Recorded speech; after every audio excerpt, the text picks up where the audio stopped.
Welcome to our channel. So మనం ఇప్పుడు మాట్లాడుకునే టాపిక్ ఏంటంటే, మీ అందరికీ తెలుసు 2 రోజుల క్రితం Telangana public service commission group 3కి సంబంధించినటువంటి కీ అయితే రిలీజ్ చేయడం జరిగింది. సో అదేవిధంగా కీ మీద ఎటువంటి ఆబ్జెక్షన్స్ ఉంటే దాన్ని కూడా త్రూ ప్రాపర్ ఛానల్ ద్వారా వాళ్ళ దృష్టికి తీసుకురావాలని కూడా చెప్పడం జరిగింది. సో దానికి చివరి తేదీ వచ్చేసి 12వ తారీఖు జనవరి అని కూడా ఇవ్వడం జరిగింది. సో ఒకసారి ఆ వెబ్ నోట్ని స్క్రీన్ మీద మీరు చూడొచ్చు. ఇది ఓపెన్ యాక్సెస్ డేటా, మనకి వెబ్సైట్లో కూడా అందుబాటులో ఉంది. సో ఇక్కడ మనం ఒకసారి క్లియర్గా మెన్షన్ చేసిన పాయింట్ చూసుకుంటే, ఓవరాల్గా 3 పేపర్స్ సంబంధించి 1400 ఒక సెంటర్లో ఎగ్జామ్స్ జరిగాయని, 32 డిస్ట్రిక్ట్స్లో జరిగాయని వీళ్ళు చెప్పడం జరిగింది. సో మీరు ఇక్కడ చూడొచ్చు, మనకి క్యాండిడేట్ ఇండివిజువల్గా లాగిన్ చేసేసి వెబ్సైట్లో 8th జనవరి నుంచి 12th జనవరి వరకు టీజీపీఎస్సీ వెబ్సైట్లో మీరు ఆబ్జెక్షన్స్ పెట్టవచ్చని ఇచ్చారు.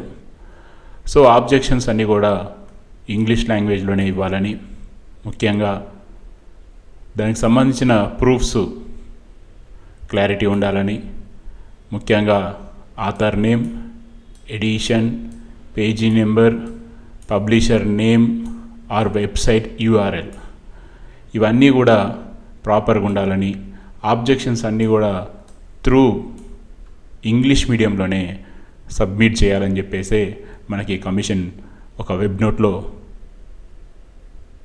చెప్పడం జరిగింది.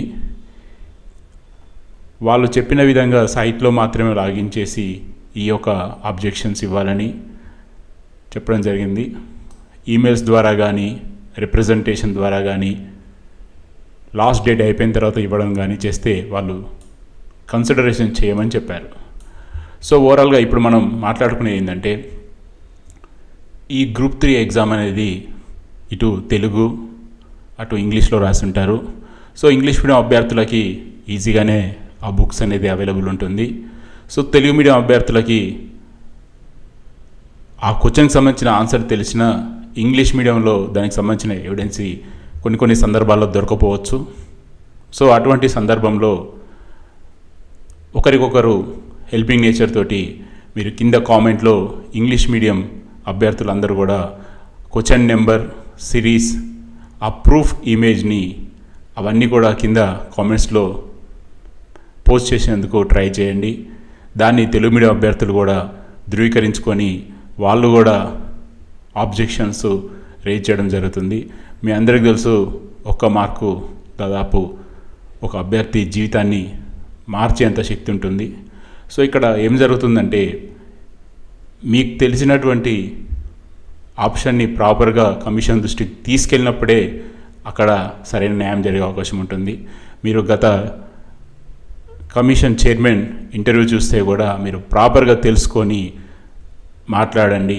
ప్రాపర్గా డౌట్స్ ఉంటే కూడా మా దృష్టికి తీసుకురండి అని చెప్పి వాళ్ళు కూడా క్లారిటీ, అంటే ఎప్పుడైనా అక్కడ జరిగిన తప్పుని వాళ్ళ దృష్టికి తీసుకెళ్ళినప్పుడే వాళ్ళు కూడా ఏదైనా చేసే అవకాశం ఉంటుంది.